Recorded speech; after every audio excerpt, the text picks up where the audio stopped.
खान के opening batsman Suhail Afridi पर तो तलवार लटक ही रही थी। आज वन डाउन बैट्समैन को भी क्रीज से बाहर करने की कोशिशें शुरू हो गई हैं। इस सारे मामले में जो पिटिशनर है उनका नाम सुन के तो मुझे हैरत नहीं हुई कि हाँ ये पहले भी केसेस करते रहे हैं, लेकिन जो वकील हायर किए गए हैं उनका नाम जान के मुझे खास हैरत हुई कि ये साहब इस मामले में वो शेर अफजल मरवत के अब तक सबसे बड़े हामी रहे हैं। अब आगे उनकी भी बस हो गई है, वो भी कह रहे हैं कि चाहे कुछ भी हो जाए आप ये काम नहीं करेंगे।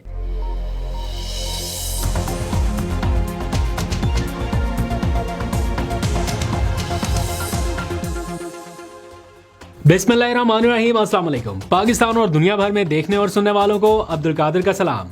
पाकिस्तान में 23 फरवरी की रात है। अब सिर्फ एक ही दिन बाकी रह गया, यानी 24 घंटों के बाद आपको बहुत सारी हैपनिंग्स देखने को और सुनने को मिल सकती हैं, क्योंकि आज बहुत सारे मामला सुपर कोर्ट और सुप्रीम कोर्ट तक पहुंच गए हैं। मामला एक बार फिर कोर्ट रूम नंबर 1 तक पहुंच गया, यानी बैक टू स्क्वायर 1। क्या आज होता रहा वो सारी डिटेल्स आपको बतानी है। इमरान खान का एक और प्लेयर भी खतरे में है। पहले तो सिर्फ सुहेल अफरीदी के हवाले से खबरें आ रही थी ना कि ओपनिंग बैट्समैन के ऊपर तलवार लटक रही है, ये खतरे में है, लेकिन अब वन डाउन बैट्समैन जो है उसको ना सिर्फ क्रीज से बाहर करने की बल्कि मैदान से बाहर करने की कोशिश का आगाज हो चुका है। इस हवाले से आज लेटेस्ट डेवलपमेंट क्या हुई और प्लस इमरान खान को निकालने के लिए एक गारंटी ऑफर की गई है हुकूमत को कि इमरान खान को निकालें जेल से, उसके बदले में हम क्या कर सकते हैं। ये तहरीक तहफ़्फ़ुज़ आईन पाकिस्तान के प्लेटफॉर्म से हुकूमत को गारंटी दी जा रही है। क्या गारंटी दी गई है और उस पर हुकूमत ने कैसे रिस्पॉन्ड किया, ये डिटेल्स भी आपके सामने रखते हैं। और फिर आखिर में अक़वाम मुत्तहिदा में आज इमरान खान से मुतालिक एक हंगामी अपील दायर की गई है, अर्जेंट अपील, और वो दायर की है इंसानी हकूक़ के लॉयर्स, ह्यूमन राइट लॉयर्स की जानिब से ये अपील दायर की गई है। इसमें क्या मुतालबा किया गया उसका भी खुलासा करते हैं, लेकिन सबसे पहले आ जाइए कि आज सुप्रीम कोर्ट के बाहर क्या हुआ। आज पीटीआई के एमएनएज और एमपीएस की जानिब से एक अनअनाउंस्ड प्रोटेस्ट जो है वो लॉन्च किया गया, यानी जिसके बारे में किसी को नहीं पता था, इवन मीडिया इन्विटेशन भी नहीं था और कोई पार्टी के लेवल पर भी कोई ऐसी कॉल नहीं थी कि सारे एमएनएज एमपीएस इस जगह पर पहुंचे। मेरा ख्याल है ये चंद लोगों को इस बारे में इन्फॉर्म किया गया और सुप्रीम कोर्ट के बाहर एक अलामती प्रोटेस्ट या इतने नंबर्स के साथ एक धरना जो है वो दिया गया कि चीज़ जो है वो नोटिस हो सके। अगर पहले से बताना शुरू कर दें फिर आपको पता है रास्ते बंद हो जाते हैं, इन लोगों को आने नहीं दिया जाता। सारे पार्लियामेंटेरियंस मिलाए जाए ना, नेशनल असम्बली के, सूबाई असम्बलियों के एमएनएज एमपीएस और टिकट होल्डर्स वगैरह, तो 300 से ऊपर इनकी तादाद बन जाती है। तो अगर इन सबको एक ही टाइम पे बताया जाए और ये कहा जाए कि किसी को बताना नहीं है, तो ऐसा हो नहीं सकता। हर किसी के अपने अपने सोर्सेज है, कहीं ना कहीं ये लीक आउट हो जाती है सिचुएशन, और फिर इनकी तो सर्वेलेंस भी अच्छी खासी हो रही है, तो इसलिए ये चीज़ ढकी छुपी नहीं रह सकती।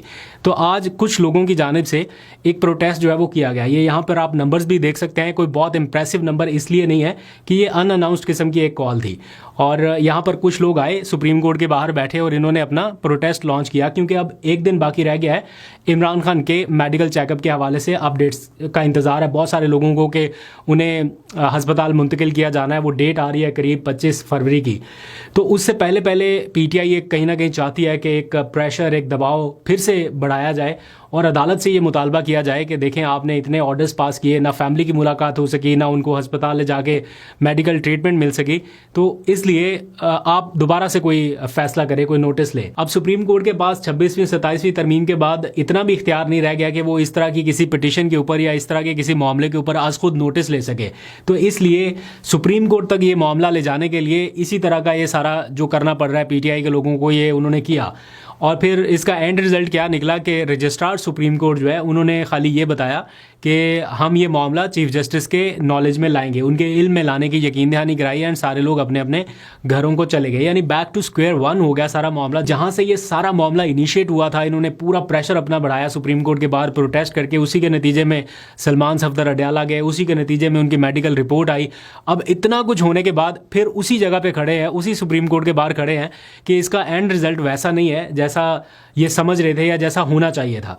बहरहाल कोशिशें जारी हैं। आज सेनेट का इजलास हुआ और उस इजलास में तहरीक तहफ़्फ़ुज़ आईन पाकिस्तान की जानिब से हुकूमत को एक गारंटी ऑफर की जा रही है और उनसे ये कहा जा रहा है कि आप इमरान खान के साथ मामलात अपने ठीक करें, तो हम हुकूमत गिराने की किसी साजिश का हिस्सा नहीं बनेंगे, यानी आपकी हुकूमत नहीं गिराएंगे। बल्कि वाज़े अंदाज में ये कह दिया गया कि भले फॉर्म 47 की हुकूमत है, इसके कतई नज़र हम हुकूमत गिराने की किसी साजिश का हिस्सा नहीं बनेंगे। यानी कि सीधी सीधी एक गारंटी दी जा रही है कि इमरान खान को जेल से अगर आप बाहर निकालते हैं तो हम आपकी हुकूमत चलने देंगे। इसका आसान और सादा लफ्ज़ यही है। हाँ, ये ज़रूर हो सकता है कि किसी स्टेज पे अर्ली इलेक्शन के हवाले से निगोशिएशन हो, बातचीत हो, लेकिन फौरी तौर पे इस निज़ाम को चलने देंगे, इस हुकूमत को चलने देंगे, इस किस्म की सेंस पाई जा रही है जो आज बराह रास्त कहा गया। और फिर इसके जवाब में हुकूमत की जानिब से कहा गया कि कैसे बातचीत आगे बढ़ाएं, कैसे करें। एक शख्स जो है यानी इमरान खान नाम लिए बगैर कहा गया कि वो अपने मौक़िफ़ से पीछे नहीं हट रहा, किसी की बात सुन नहीं रहा। तो इस तरह की सिचुएशन है जहाँ पे हुकूमत भी कहीं ना कहीं चाहती है कि इमरान खान अगर लचक दिखाएं तो हम अपने बहुत सारे मामलात को दुरुस्त कर सकते हैं, क्योंकि इस सारी सिचुएशन में ऐसा नहीं है कि मुश्किल टाइम सिर्फ इमरान खान और उनके हामियों पर या पीटीआई के ऊपर है। इवन गवर्नमेंट भी कभी कभी वो हीट जो है वो फेस करती है कि हम किस सिचुएशन में फंसे हुए हैं कि कुछ भी हो जाए, मलबा हमारे ऊपर गिर रहा है, कुछ भी हो, कोई करे, जो भी हो रहा है उसका अल्टीमेट निशाना जो है वो भुगतना जो है वो हमें पड़ेगा, नज़ला जो है वो हम पे गिर रहा है। तो इसलिए उन्हें भी इस बात का कहीं ना कहीं इदराक है, वो भी चाहते होंगे कि चीज़ों को थोड़ा स्ट्रीमलाइन किया जाए। लेकिन इमरान खान के आगे जाके सबकी बस हो जाती है, फिर वो अपनी कंडीशंस के ऊपर चीज़ें मनवाना चाहते हैं जो कि हुकूमत चाहती है कि हमें वो काबिल कबूल नहीं है। क्योंकि इमरान खान जब स्टार्ट में ही कह देते हैं कि मैंडेट वापस करो, तो मैंडेट वापस करने का तो सीधा सीधा मतलब यह है कि इमरान खान इनकी जगह पावर में और ये सारे लोग इमरान खान की जगह पे। तो क्या ऐसा हुकूमत चाहेगी कि किसी स्टेज पे ऐसा हो जाए? मुश्किल लगता है। खैर, जो पीटीआई का कैंप है वहाँ पर अब ये सोच पाई जा रही है कि हम कम अज़ कम अपना हाउस तो इन ऑर्डर करें ना। ये जो इतनी सारी चीज़ें चल रही हैं, एक कैंप उधर बना, एक कैंप इधर बना, ये उस पर तनकीद कर रहा है, ये उस पर तनकीद कर रहा है, तो ये बहुत हो गया। अब इस चीज़ों को थोड़ा काउंटर करना पड़ेगा अगर हमें अगले स्टेज की तरफ बढ़ना है। इन इख्तलाफात के साथ तो नहीं बढ़ सकते। तो इस बारे में पार्टी के अंदर भी बातचीत चल रही है, मुशावरत चल रही है। एंड आज मैंने देखा बैरिस्टर गौहर ने शेर अफजल मरवत को रिस्पॉन्ड किया उनकी ट्वीट के जवाब में, और उन्होंने कहा कि हर बात का जवाब देना ज़रूरी नहीं होता। हमें अंदाज़ा है कि आप इमरान खान से मुतालिक पॉजिटिव जज्बात का इजहार करते रहें, और अगर ये हकीकत है तो आइंदा आप ना इमरान खान की फैमिली, ना उनकी अहलिया, ना उनकी बहनों के बारे में कोई एडवर्स कमेंट नहीं करेंगे, यानी कोई मनफी रिमार्क्स नहीं देंगे, चाहे कुछ भी हो जाए। ये भी उन्होंने आखिर में लिखा कि चाहे कुछ भी हो जाए आप नहीं करेंगे। तो बैरिस्टर गौहर जो हैं वो शेर अफजल मरवत के अब तक सबसे बड़े हामी रहे हैं। अब आगे उनकी भी बस हो गई है, वो भी कह रहे हैं कि चाहे कुछ भी हो जाए आप ये काम नहीं करेंगे। तो अब देखते हैं कि शेर अफजल मरवत इसको कैसे रिस्पॉन्ड करेंगे। उनके लिए खामोश रह पाना बहुत मुश्किल लगता है। उन्हें एक हल्का सा स्पार्क चाहिए होता है, हल्का सा कोई कमेंट चाहिए होता है, फ़ौरन से वो ट्विटर के ऊपर आते हैं और कहते हैं कि मैंने अब तक बड़ा अपने आप को कंट्रोल रखा, लेकिन अब चूंकि ये कह दिया गया है अब मैं ये करूँगा, अब मैं वो करूँगा। और फिर वो टीवी टॉक शोज़ पर भागे भागे पहुँचते हैं, और फिर वो जो उनके दिल में होता है, टीवी चैनल्स वालों को तो फिर आपको पता है कि ऐसा मिर्च मसाला चाहिए होता है, और वो फिर धड़ाधड़ बुलाते हैं कि हाँ शेर अफजल मरवत को रिमार्क्स दे, इसकी हेडलाइंस बने, फिर आगे से जवाब आए, उसकी अलग हेडलाइंस।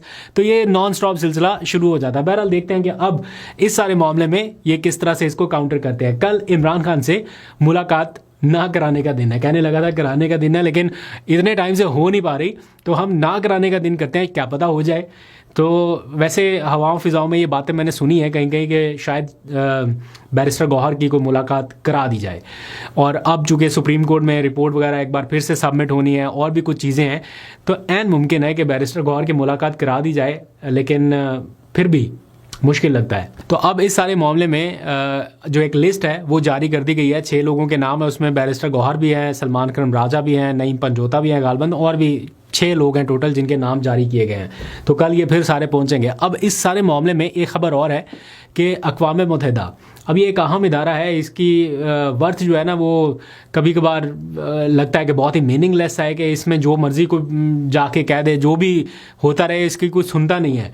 अक़वाम मुत्तहिदा के होते हुए देखें ना, ट्रंप ने अपना एक अलग से वो पीस ऑफ बोर्ड जो है वो बना लिया, बोर्ड ऑफ पीस बना लिया। तो अब अक़वाम मुत्तहिदा की वैल्यू तो है, लेकिन उतनी ज़्यादा नहीं है कि क्रूशल टाइम पे कोई इतना बड़ा डिसीजन वो करे और उसको मनोवन कोई मान ले।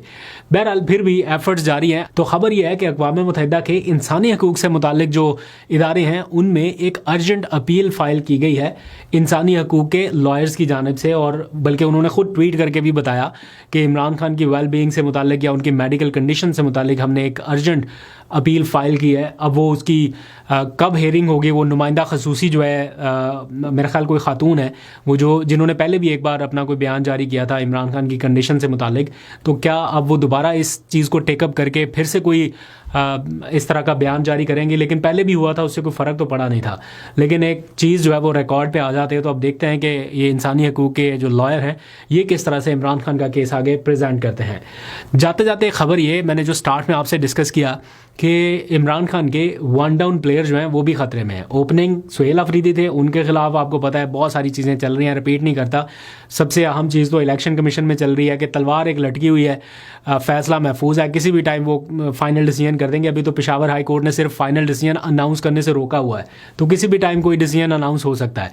लेकिन जो वन डाउन प्लेयर अभी इस टाइम महमूद अचकज़ई थे, जिनके हाथ में सारी गेम दी गई है कि ठीक है एक एंड से सुहेल अफरीदी, दूसरे एंड से महमूद अचकज़ई, एक अग्रेसिव पॉलिसी, दूसरी जो है इतना ज़्यादा डिफेंसिव भी नहीं और इतना एग्रेसिव भी नहीं, तो थोड़ा ठंडा मीठा सा एक माहौल चले, और जो कि उन्होंने चलाया भी। तो अब उनके हवाले से खबर यह है कि आज सुपर कोर्ट यानी कि जो आईनी अदालत है वहाँ पर उनकी बरतरफी के लिए एक पिटिशन फाइल कर दी गई।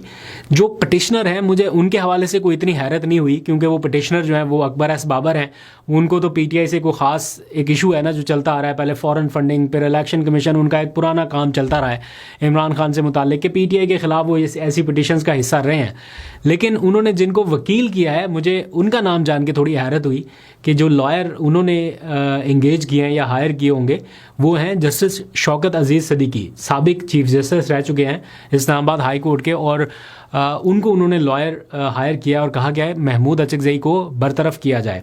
अब महमूद अचकज़ई की जो तैनाती हुई है वो एक ड्यू प्रोसेस के तहत हुई, इतना लंबा टाइम लगा और स्पीकर इसमें इन्वॉल्व हुए, बाकी बहुत सारे प्लेयर्स डेफिनेटली इसमें इन्वॉल्व हुए होंगे, और फिर जाके इनकी तैनाती हुई। और उसके बाद उन्होंने कोई बहुत इतना अग्रेसिव टोन भी नहीं रखा, बातचीत की तरफ ज़्यादा आ रहे हैं, बड़ा धीमे लहजे से चीज़ों को लेके चल रहे हैं। अब उनको भी अगर आपने इस तरह का अपोजिशन लीडर भी हटाना है तो फिर इनको हटाएंगे आप तो कोई वो क्या कहते हैं शाहिद खटक जैसा बंदा नॉमिनेट कर दिया अगर इमरान खान ने, या इसी नेचर का बहुत अग्रेसिव नेचर का जैसे सुहेल अफरीदी वैसा आया, तो फिर उसको कैसे काउंटर करना है।